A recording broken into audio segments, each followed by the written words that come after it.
Et un témoignage exceptionnel que je voudrais que vous écoutiez. Montez le son dans votre voiture sur Europe 1. L'homme que vous allez entendre est un héros. Je pense qu'on peut le dire ainsi. Il s'agit du père Jean-Marc Fournier. Il est en direct avec nous. Bonsoir mon père. Bonsoir.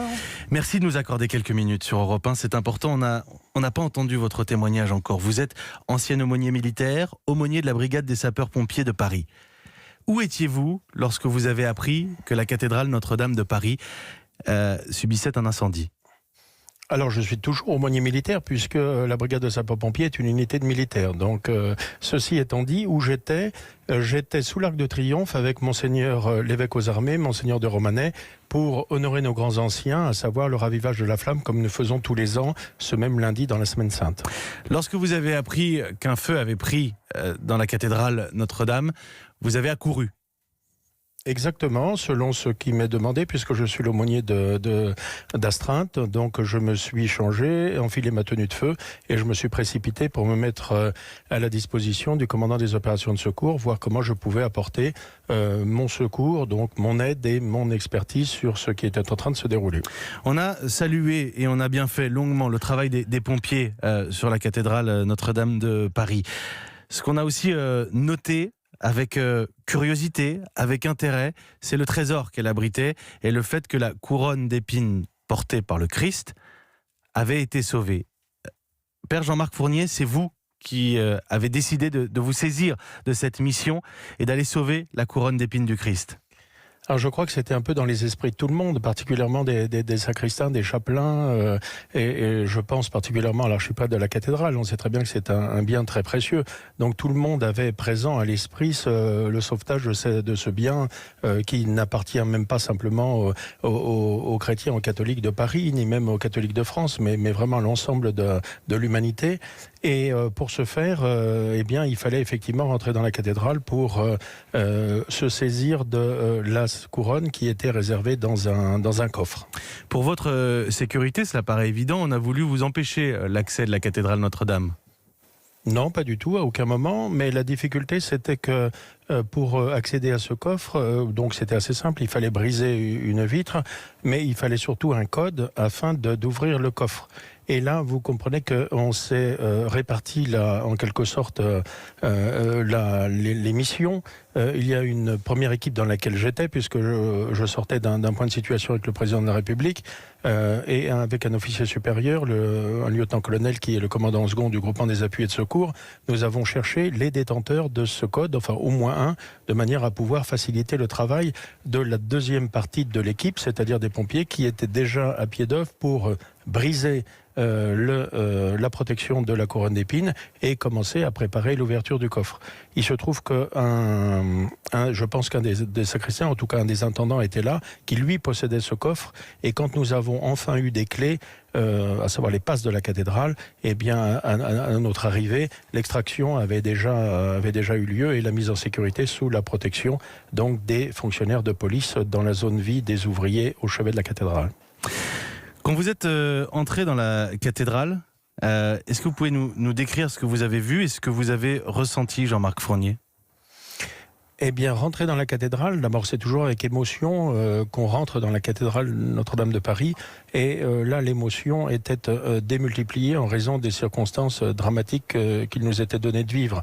C'est à la fois eh bien, la tranquillité qui a toujours existé dans cette cathédrale, mais en même temps une vision apocalyptique qui se manifeste à nos yeux. Ce sont des pluies de cendres, des pluies aussi de flamèches, et puis des tas incandescents devant chacun des deux autels. Est-ce que vous pouvez nous raconter votre parcours ?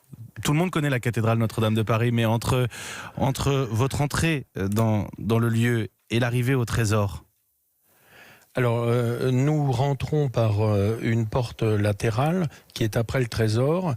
Et une fois qu'on rentre dans cette cathédrale, il nous suffit de longer par les déambulatoires les murs afin de nous déplacer toujours en sécurité. Et de cette manière, une fois l'œuvre, à savoir majeure, cette sainte relique mise en sécurité, eh bien de pouvoir nous atteler à la protection du patrimoine culturel des œuvres de peinture, par exemple. Je pense à cette Vierge à l'Enfant de la chapelle, de la seconde chapelle quand vous rentrez dans la cathédrale, ou alors les garnitures d'hôtel, les chasses que l'on a pu sortir et tout le mobilier qui était accessible à cette petite équipe déterminée et efficace d'une dizaine de pompiers sous le commandement d'un adjudant-chef toujours du groupement des appuis et de secours avec lequel j'ai pu collaborer et effectuer ces sauvetages. Vous avez eu la couronne d'épines du Christ entre les mains ? Alors, j'ai eu la couronne d'épines du Christ tous les vendredis saints, puisque, étant membre de l'ordre du Saint-Sépulcre, je partage cet honneur avec les chanoines de Notre-Dame. Mais là, précisément, dès qu'elle était sortie, c'était sous la protection donc, de la préfecture de police. Et ce sont, je pense, les fonctionnaires du ministère de la Culture qui ont pris le relais pour la préservation de cette relique insigne. Vous avez conscience d'avoir sauvé Jean-Marc Fournier, ce qui est l'un des joyaux non seulement de la chrétienté, mais de notre civilisation. Alors, à vrai dire, quand on dit « j'ai sauvé », c'est un peu extrême comme terme. Ce sont au maximum de l'engagement 600 hommes et femmes de la brigade de sapeurs-pompiers de Paris qui ont été engagés, et c'est eux qui ont sauvé ce qui a été sauvé et que vous décrivez si merveilleusement. Que je décris si merveilleusement. Père Fournier, je me suis renseigné sur votre parcours et vous avez bien fait de me reprendre sur le caractère d'ancien aumônier militaire. Vous êtes toujours aumônier militaire avec les pompiers de Paris. Mais vous avez connu l'Afghanistan, vous avez connu le Bataclan.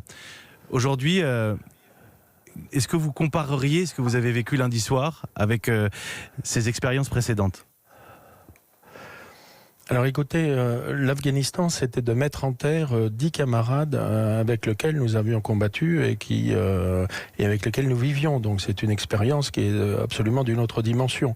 Vous avez évoqué le Bataclan, mais entre-temps, n'oublions pas, il y a eu quand même le massacre épouvantable de ces journalistes de Charlie Hebdo, et puis aussi le massacre de l'Hypercacher, auquel j'assistais aussi. Donc vous voyez, il y a une sorte de crescendo dans la violence, même si en termes de ressenti, on parle un peu de la même chose, c'est quand même des situations qui sont un peu différentes. Les situations sont extrêmement différentes et dans ces autres cas, il est question de vie humaine. C'est pour ça que je vous posais la question ainsi, justement. Des vies humaines d'un côté, des morts aussi sur des terrains de guerre, et cet objet, finalement, qui pour certains n'est qu'un objet. Oui, c'est vrai, c'est un objet, mais cet objet, vous le comprenez bien, c'est celui qui a été porté par le Christ lui-même, et c'est la clé qui nous permet l'ouverture du ciel et l'entrée dans l'éternité, puisque grâce à cette passion qu'il va de manière volontaire vivre et jusqu'au bout, c'est-à-dire sa propre mort sur la croix, eh bien, cela permet à l'ensemble de l'humanité de retrouver la vie. Et j'aimerais attirer justement votre attention, puisque sur le point suivant, le parallèle qu'on peut établir, en 97, à la même période, je crois que c'était en avril, c'est déjà un pompier qui sauvait une relique insigne de la passion de notre Seigneur Jésus-Christ, puisque c'était le sphère de Turin qui était sorti par un pompier de Turin, donc d'un incendie dans la même cathédrale. Merci Père Jean-Marc Fournier, merci d'avoir accordé quelques minutes aux auditeurs d'Europe 1 et au nom de certains de nos auditeurs, j'en suis sûr. Je vous remercie aussi pour votre geste lundi soir, il est majeur, et je vous remercie d'avoir pris quelques minutes pour nous le raconter ce soir dans ces moments d'émotion particulière dans cette émission. Merci Père Jean-Marc Fournier.